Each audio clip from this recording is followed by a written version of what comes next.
Hello friends, स्वागत है आपका हमारे चैनल जीके अभ्यास में।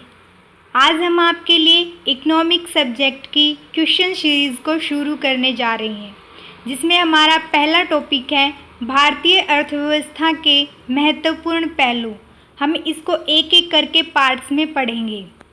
तो आज का हमारा पहला पार्ट है। ये हमारे द्वारा प्रोवाइड किए गए सभी क्वेश्चन आपके एग्ज़ाम के पॉइंट ऑफ व्यू से बहुत ही महत्वपूर्ण हो सकते हैं, क्योंकि ये सारे क्वेश्चन पिछले पेपर्स में आए हुए हैं। तो चलिए एक एक करके देख लेते हैं। इसमें हमारा पहला क्वेश्चन है कि भारतीय अर्थव्यवस्था कैसी है, यानी कि हम भारतीय अर्थव्यवस्था को किस प्रकार से देखते हैं। इसमें हमारा फर्स्ट ऑप्शन दिया गया है पूंजीवादी अर्थव्यवस्था। पूंजीवादी अर्थव्यवस्था का मतलब होता है जिसमें आर्थिक क्रियाओं का सारा कंट्रोल किसका होता है, निजी क्षेत्र का। सेकंड दिया गया है साम्यवादी अर्थव्यवस्था। साम्यवादी अर्थव्यवस्था का मतलब होता है जिसमें आर्थिक क्रियाओं का पूरा कंट्रोल सरकार का होता है। थर्ड है स्वतंत्र अर्थव्यवस्था।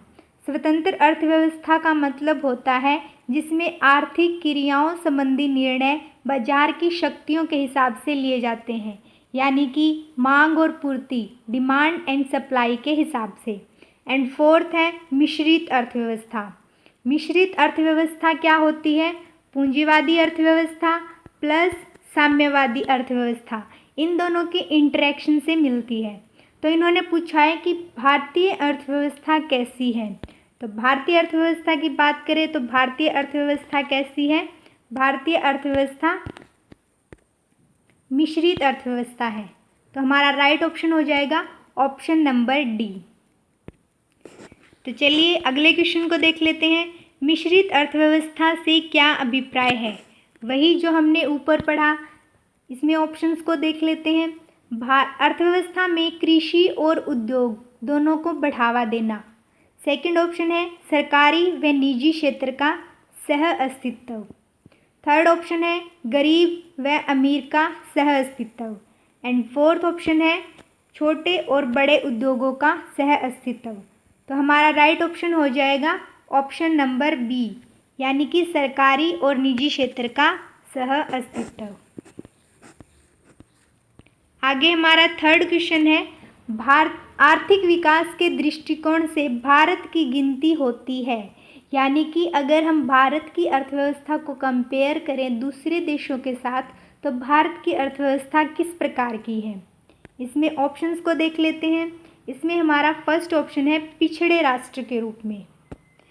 पिछड़ा राष्ट्र क्या होता है? यानी कि जो पूरी तरह से पिछड़ा हुआ है, गरीब है, जहाँ के लोगों को बेसिक नीड्स भी प्रोवाइड नहीं की जाती। सेकंड ऑप्शन दिया गया है विकसित राष्ट्र के रूप में। विकसित जैसे कि चाइना हो गया, अमेरिका हो गया, इन देशों ने क्या किया है, अपना पूर्ण रूप से विकास कर लिया है। तो वो कौन से राष्ट्र हो गए? विकसित राष्ट्र। एंड थर्ड ऑप्शन है विकासशील राष्ट्र के रूप में, यानी कि जो अपना विकास अभी कर रहा है। और फोर्थ है यानी कि अर्ध विकसित राष्ट्र के रूप में। अर्ध विकसित क्या होता है? यानी कि जिसने अपना आधा विकास कर लिया है। तो इसने पूछा है कि भारत किस प्रकार का देश है। तो जहाँ तक भारत की बात करें तो भारत एक विकासशील राष्ट्र है, इसलिए हमारा राइट ऑप्शन हो जाएगा ऑप्शन नंबर सी। तो चलिए नेक्स्ट क्वेश्चन को देख लेते हैं। भारतीय अर्थव्यवस्था का कौन सा क्षेत्र सकल राष्ट्रीय उत्पाद में सबसे अधिक योगदान देता है, यानी कि जीडीपी, यानी कि हमारे देश की आय में सबसे ज़्यादा योगदान कौन सा क्षेत्र देता है। तो चलिए ऑप्शंस को देख लेते हैं। इसमें हमारा फर्स्ट ऑप्शन है प्राथमिक क्षेत्र। प्राथमिक क्षेत्र कौन सा क्षेत्र होता है? यानी कि जिसमें आर्थिक क्रियाओं के लिए हम प्राकृतिक संसाधनों का यूज़ करते हैं। सेकंड ऑप्शन है द्वितीय क्षेत्र। द्वितीय क्षेत्र को विनिर्माण क्षेत्र भी कहते हैं, जिसमें हम एक प्रकार की वस्तु को दूसरे प्रकार की वस्तु में परिवर्तित करते हैं, जैसे कि गन्ने से चीनी बनाना। तो ये किसके अंदर आएगा? द्वितीय क्षेत्र। थर्ड है तृतीय क्षेत्र। तृतीय क्षेत्र को सेवा क्षेत्र भी कहते हैं। इसके अंदर आता है संचार, बीमा, ये सब किसके अंदर आते हैं? तृतीय क्षेत्र के अंदर। एंड फोर्थ है सार्वजनिक क्षेत्र, यानी कि जिसमें सरकार के आय और व्यय संबंधी कार्यों को देखा जाता है, वो क्या होता है? सार्वजनिक क्षेत्र। तो हमारा राइट ऑप्शन हो जाएगा ऑप्शन नंबर सी, यानी कि तृतीय क्षेत्र। जीडीपी में सबसे ज़्यादा योगदान कौन सा क्षेत्र देता है? तृतीय क्षेत्र।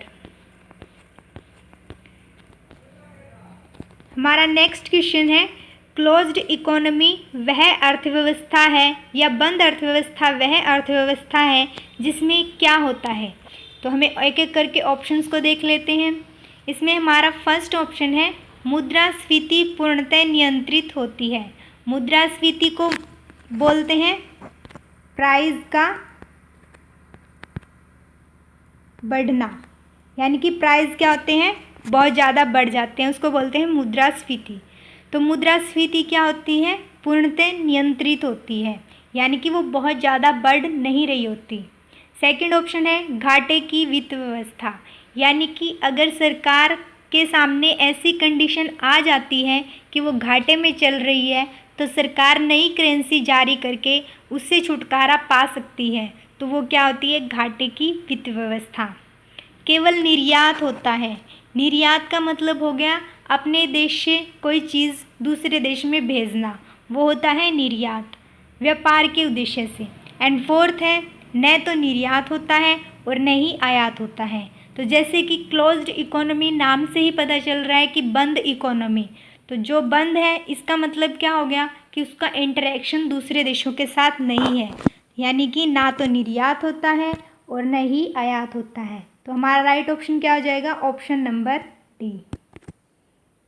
तो चलिए अगला क्वेश्चन देख लेते हैं।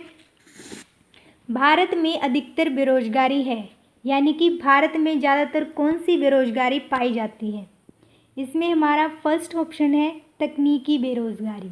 तकनीकी बेरोजगारी का क्या मतलब होता है कि यानी कि तकनीक में परिवर्तन होने के कारण जो पुरानी तकनीक यूज़ कर रहे पुरानी तकनीक का प्रयोग करके जो काम करते हैं वो लोग क्या हो जाते हैं? बेरोज़गार हो जाते हैं। बी है चक्रीय बेरोज़गारी। चक्रीय बेरोज़गारी का मतलब होता है जो एक चक्र के रूप में चलती है, कभी लोगों को रोज़गार मिल गया, कभी नहीं मिला। थर्ड है घर्षणात्मक बेरोज़गारी। घर्षणात्मक बेरोज़गारी का मतलब होता है यानी कि एक जॉब को छोड़ के अगर हम दूसरी जॉब को सर्च करेंगे तो हमें ये तो है नहीं कि हमें तुरंत जॉब मिल जाएगी, उसमें कुछ टाइम लगेगा। तो उस टाइम पीरियड में हम लोग क्या हो गए? बेरोज़गार। तो वो क्या होती है? घर्षणात्मक बेरोज़गारी। एंड फोर्थ है संरचनात्मक बेरोज़गारी। संरचनात्मक बेरोज़गारी का मतलब होता है यानी कि अर्थव्यवस्था के संरचनात्मक ढांचे में परिवर्तन आने के कारण जो बेरोज़गारी होती है वो होती है संरचनात्मक बेरोज़गारी। अब जैसे लगा लो कि कोई चीज़ भारत में हाथ से बनाई जा रही है और तकनीक में परिवर्तन आ गया, उससे क्या हो गया? वही चीज़ मशीन से बनाई जाने लगी। तो यानी कि अर्थव्यवस्था में संरचनात्मक परिवर्तन आ गए, जिसके कारण क्या हो गई? बेरोज़गारी। तो हमारा राइट ऑप्शन हो जाएगा ऑप्शन नंबर डी, यानी कि संरचनात्मक बेरोज़गारी। नेक्स्ट क्वेश्चन को देख लेते हैं। भारत में बेरोज़गारी की किस्म पाई जाती है, यानी कि भारत में किस किस प्रकार की बेरोज़गारी पाई जाती है? इसमें हमारा फर्स्ट ऑप्शन है ग्रामीण अल्प रोज़गार। ग्रामीण अल्प रोज़गार का मतलब होता है यानी कि गांव के लोगों को कम रोज़गार प्राप्त है। सेकंड है चक्रीय बेरोज़गारी। चक्रीय बेरोज़गारी वही जो एक चक्कर के रूप में चलती है। थर्ड है संरचनात्मक बेरोज़गारी, यानी कि संरचनात्मक ढांचे में परिवर्तन आने के कारण जो बेरोज़गारी होती है। फोर्थ है इनमें से सभी। तो हमारा राइट ऑप्शन हो जाएगा ऑप्शन नंबर डी, यानी कि इनमें से सभी।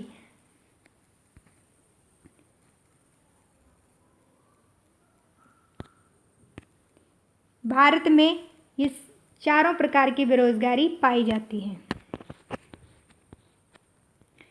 आगे क्वेश्चन देख लेते हैं, क्वेश्चन नंबर 8। कृषि में मूलतः किस प्रकार की बेरोज़गारी की प्रधानता देखी जाती है? यानी कि कृषि में किस प्रकार की बेरोज़गारी पाई जाती है? तो इसमें ऑप्शंस देख लेते हैं। इसमें फर्स्ट है संरचनात्मक बेरोजगारी, जो संरचनात्मक ढांचे में परिवर्तन आने के कारण होती है। सेकंड है खुली बेरोजगारी, खुली बेरोजगारी यानी कि उनको खुले तौर पे काम पे रखा जाता है, परमानेंट काम नहीं दिया जाता। थर्ड है अदृश्य बेरोजगारी, अदृश्य बेरोजगारी का मतलब होता है जहाँ पे जितने लोगों की ज़रूरत होती है उससे ज़्यादा लोग काम पे लगे हुए होते हैं। एंड फोर्थ है घर्षणात्मक बेरोजगारी, घर्षणात्मक बेरोजगारी वही जो एक जॉब को छोड़ के दूसरी जॉब पर लगने में जो टाइम पीरियड होता है उसमें जो लोग बेरोजगार हो जाते हैं तो वो होती है घर्षणात्मक बेरोजगारी। तो हमारा राइट ऑप्शन हो जाएगा ऑप्शन नंबर सी, यानी कि कृषि में सबसे ज़्यादा बेरोजगारी कौन सी होती है? अदृश्य बेरोजगारी। आगे नेक्स्ट क्वेश्चन है कृषि में बेरोजगारी का स्वरूप देखने को मिलता है, यानी कि कृषि में कौन सी बेरोजगारी मुख्य रूप से देखने को मिलती है? फर्स्ट ऑप्शन है संरचनात्मक बेरोजगारी, सेकंड ऑप्शन है मौसमी बेरोजगारी, मौसमी बेरोजगारी वो होती है जहाँ एक मौसम में काम मिलता है, जैसे फसल कट गई उसके बाद वो लोग बेरोजगार हो गए, जब तक खेत में काम है तब तक लोगों को रोजगार प्राप्त है। थर्ड है घर्षणात्मक बेरोजगारी एंड फोर्थ है इनमें से सभी। तो हमारा राइट ऑप्शन हो जाएगा ऑप्शन नंबर डी, यानी कि इनमें से सभी। कृषि में ये सारी प्रकार की बेरोजगारी देखने को मिलती है।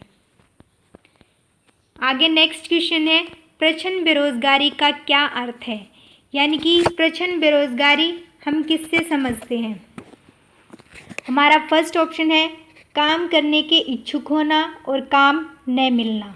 सेकंड ऑप्शन है पूरे वर्ष भर प्रत्येक दिन काम न मिलना, यानी कि पूरे साल में उसे हर रोज़ काम नहीं मिलता, कभी उसे काम मिल गया कभी नहीं मिला।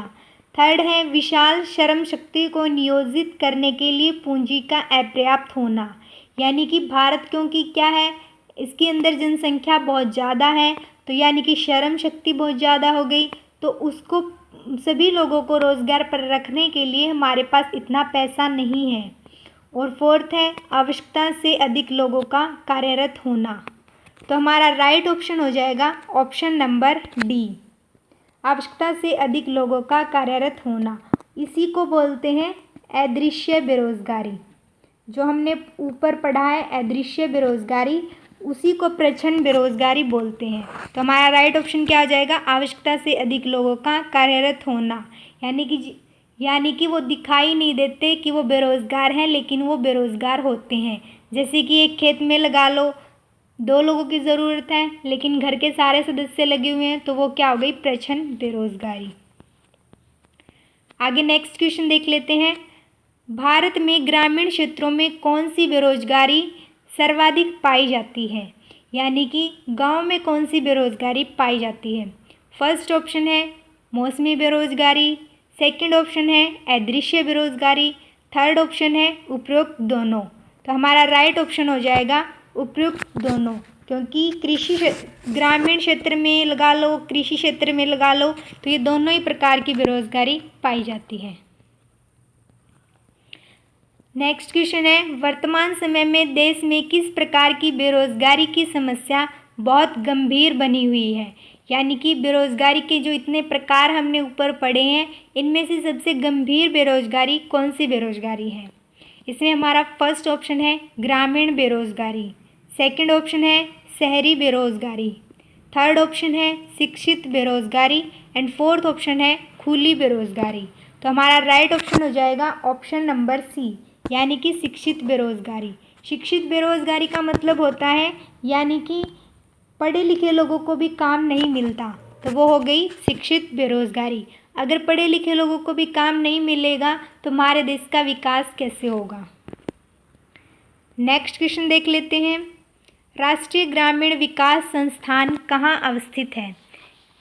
फर्स्ट ऑप्शन दिया गया है शिमला, सेकंड ऑप्शन दिया गया है हैदराबाद, थर्ड ऑप्शन दिया गया है पटना और फोर्थ ऑप्शन दिया गया है नई दिल्ली। तो हमारा राइट ऑप्शन हो जाएगा हैदराबाद। राष्ट्रीय ग्रामीण विकास संस्थान यानी कि NIRD, national institute of rural development, इसकी स्थापना कब हुई थी? 2006 में। ये कहाँ पे है? हैदराबाद में। तो चलिए नेक्स्ट क्वेश्चन देख लेते हैं। संरचनात्मक बेरोजगारी का क्या कारण है? संरचनात्मक बेरोजगारी अर्थव्यवस्था के संरचनात्मक ढांचे में परिवर्तन आने के कारण होती है। तो उन्होंने पूछा है कि इसका कारण क्या है। तो ऑप्शन देख लेते हैं। फर्स्ट ऑप्शन है अपस्फीति की अवस्था। अपस्फीति का मतलब हो गया यानी कि मंदी की अवस्था। सेकंड ऑप्शन भारी उद्योगों की अभिनति यानी कि भारी उद्योगों का कम होना। थर्ड है कच्चे माल की कमी। एंड फोर्थ ऑप्शन है अपर्याप्त उत्पादन क्षमता। या अपर्याप्त उत्पादन क्षमता का मतलब होता है यानी कि जो उद्योग हैं वो पूरी तरह से उत्पादन नहीं कर पा रहे हैं, यानी कि वो मांग के हिसाब से उत्पादन नहीं कर पा रहे हैं, उनकी उत्पादन क्षमता कम है। तो संरचनात्मक बेरोजगारी इसी कारण होती है क्योंकि उनकी उत्पादन क्षमता क्या होती है? कम होती है। यानी कि हमारा राइट ऑप्शन हो जाएगा ऑप्शन नंबर डी। यानी कि मान लो कोई भी काम है जो मशीन से होने लगा है, तो मशीन से काम जल्दी होता है, इसलिए वो जल्दी किसी चीज़ की डिमांड को पूरा कर सकते हैं। लेकिन अगर वही काम हाथ से करेंगे तो उसको पूरा होने में काफ़ी टाइम लग जाएगा। इसलिए संरचनात्मक बेरोजगारी का मुख्य कारण है अपर्याप्त उत्पादन क्षमता। नेक्स्ट क्वेश्चन देख लेते हैं। वैश्वीकरण का क्या अर्थ है? यानी कि ग्लोबलाइजेशन किसे कहते हैं? फर्स्ट ऑप्शन है अर्थव्यवस्था का एकीकरण। एकीकरण का मतलब हो गया इकट्ठा करना। सेकंड है वित्तीय बाजार का एकीकरण। थर्ड ऑप्शन है घरेलू अर्थव्यवस्था का वैश्विक अर्थव्यवस्था के साथ एकीकरण। और फोर्थ ऑप्शन है अर्थव्यवस्था के विभिन्न खंडों का एकीकरण। तो हमारा राइट ऑप्शन हो जाएगा ऑप्शन नंबर सी, यानी कि घरेलू अर्थव्यवस्था का वैश्विक अर्थव्यवस्था के साथ एकीकरण। तो ग्लोबलाइजेशन का क्या मतलब होता है? यानी कि अपने देश की अर्थव्यवस्था को दूसरे देशों की अर्थव्यवस्था के साथ जोड़ना, ताकि वो आपस में क्या कर सके? इंटरेक्शन कर सके, एक दूसरे देशों से व्यापार कर सकें। जो चीज़ हमारे देश में नहीं है वो दूसरे देशों से मंगवा सकें, जो दूसरे देशों में नहीं है वो हमारे देश से वो लोग ले जा सकें। तो ये इससे क्या होगा कि बुरे वक्त में भी एक दूसरे देशों की मदद की जा सकती है और उनसे मदद ली जा सकती है। इसलिए ग्लोबलाइजेशन एक बहुत ही महत्वपूर्ण कंसेप्ट है। तो आज का हमारे सारे क्वेश्चन पूरे हुए। आशा है कि आपको क्वेश्चन अच्छे लगे होंगे। अगर अच्छे लगे हैं तो वीडियो को लाइक कीजिए, सब्सक्राइब कीजिए। Thank you so much.